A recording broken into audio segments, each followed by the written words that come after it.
It was the biggest demonstration in Thailand's history, and maybe in the modern world.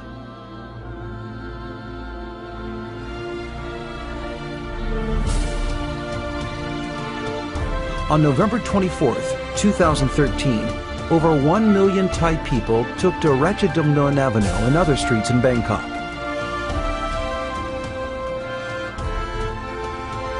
On December 9, 2013, roughly 5 million people come out to protest nationwide. December 22, estimated more than 6 million people occupied the streets in the heart of Bangkok. The people came from all walks of life. They were unified under one goal: to remove the corrupt government and reform the country. They came together because they could not stand it anymore. They came to make what is right, right. They came to uproot the Thaksinomic regime, a regime planted by the former exiled Prime Minister Thaksinomik that had continued to grow under the current government run by his sister Yingluck Shinawatra. Thailand is a democratic country with a king as the head of state.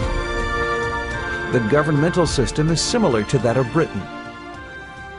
People elect the representatives who form the parliament, and the party that wins the election chooses the prime minister, who in turn appoints the cabinet.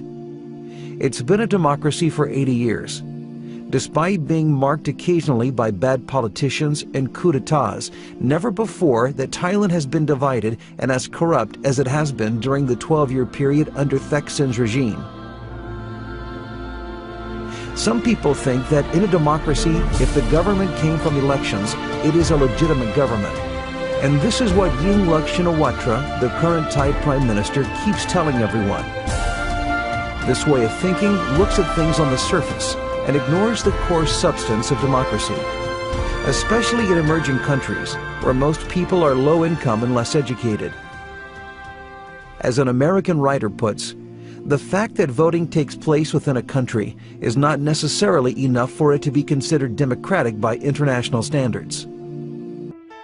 So what is a democratic government by international standards?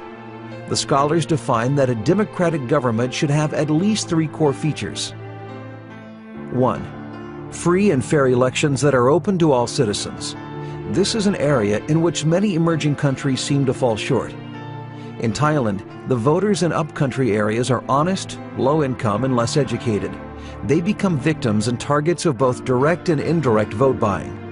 In the rural areas, the leaders of villages or sub-villages will get money from politicians to buy votes from their villagers. Once these villagers agree with the leaders to vote for someone, they are honest, or in some cases they are in fear of the leaders. They will vote for such politician and get the money. This may sound surprising for Westerners, but it is true in Thailand and probably in many other emerging countries. The Thaksin regime uses this method well, and also uses populist policies to get the poor to like him, such as buying rice from farmers at the price 40 to 50% above world market price. It is estimated the government lost $13 billion over the last 2 years funding this scheme, and the corruption was at every step in the program. In the election of 2007, where many political parties boycotted the election, his then party, Thai Thai, hired some small political parties to send candidates in order to have the minimum number of candidates required by the law and to be their nominees. They were caught. The evidence was so clear that the court sentenced to dissolve Thai Thai Party. The members of Thai Thai Party then formed Pheu Thai Party. Using money and the populist policies to lure the poor, they won the election and became government with Yingluck, Thaksini's sister, as Prime Minister. Along with the media, which has either been bought or interfered with by the government, the people at the grassroots don't understand what's going to happen to the country. In Bangkok, though, where voters are more sophisticated, Pheu Thai Party has never won an election, even the recent election of the Bangkok governor. 2. Rule of law, majority rule, and individual liberties. While democracy rests on the basic principle of majority rule, it also protects certain individual rights and liberties and prevents too much power from concentrating in any one individual or group of people. The laws and procedures must be applied equally to all citizens. This means having a system of checks and balances in place to prevent the abuse of power.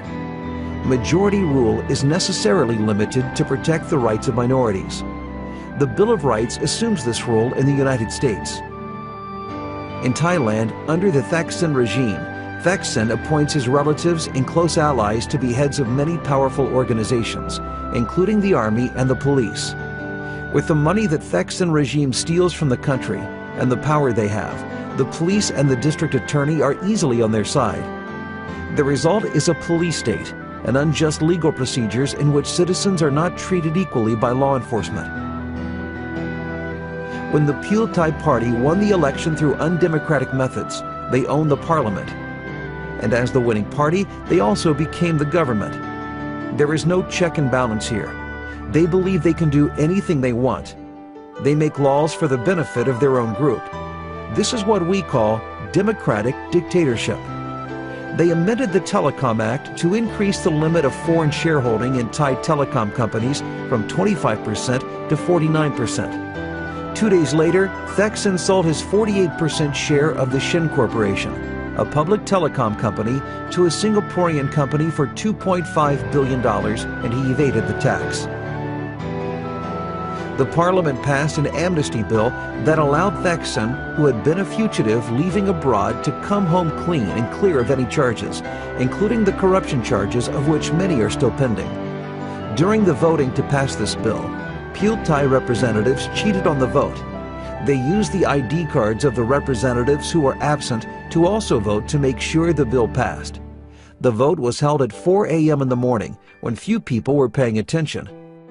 This incident was taken to the Constitutional Court, which ruled that the amnesty bill was unlawful and unconstitutional. Yingluck's cabinet and Pheu Thai members of parliament announced that they will not accept the ruling of the Constitutional Court. Under democratic principles and the rule of law, when a government refuses to obey the law, especially the Constitution, the government can no longer be considered a legitimate democratic government.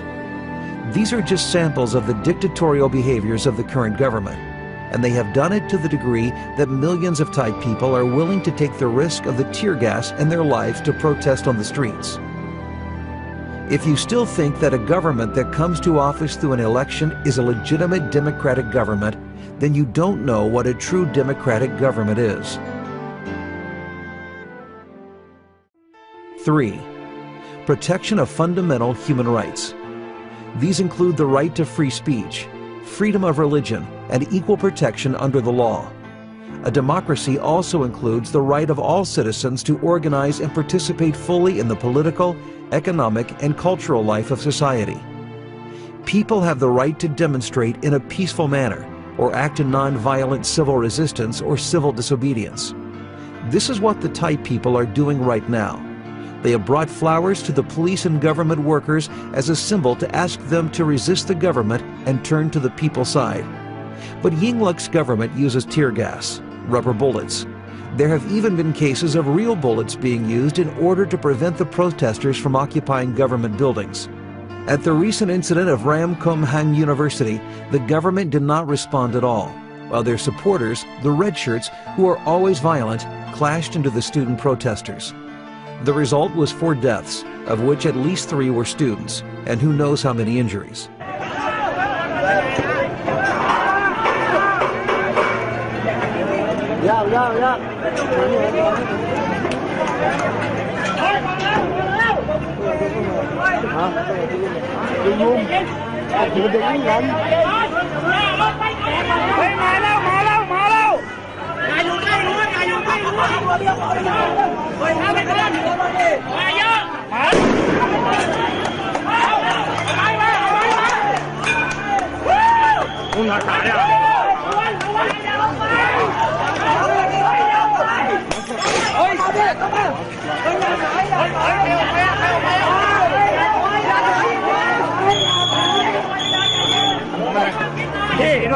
พี่ครับมันมีกล้องวงจรปิดตรงนี้เมื่อกี้ตำรวจเดินเข้ามาเป็นแถวแล้วก็งัดกล้องขึ้นพี่งัดกล้องขึ้นแล้วก็ยิงใส่พวกเราเลย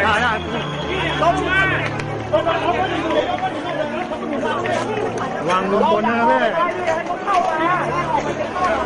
เราคนลงเลยถามว่าคนลงเลย พี่ลงหน่อยพี่มันเผาอยู่พี่มันเผาอยู่พี่ขึ้นไปหน่อยขึ้นไปอยู่น่ะขึ้นไปหน่อยเห็น100 เมตรอ่ะพี่เสียงสดเห็นไหมพี่เห็นปะเผาบ้านเผาเมืองพี่ขึ้น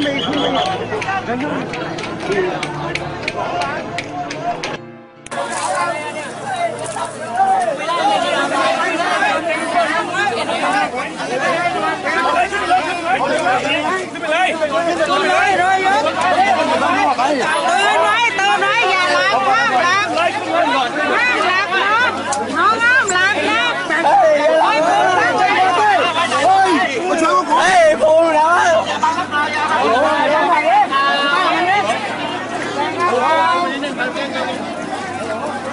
ไม่ต้องร้องน้องไม่ต้องร้องแข็งไว้เอาไปไปคนเจ็บก่อน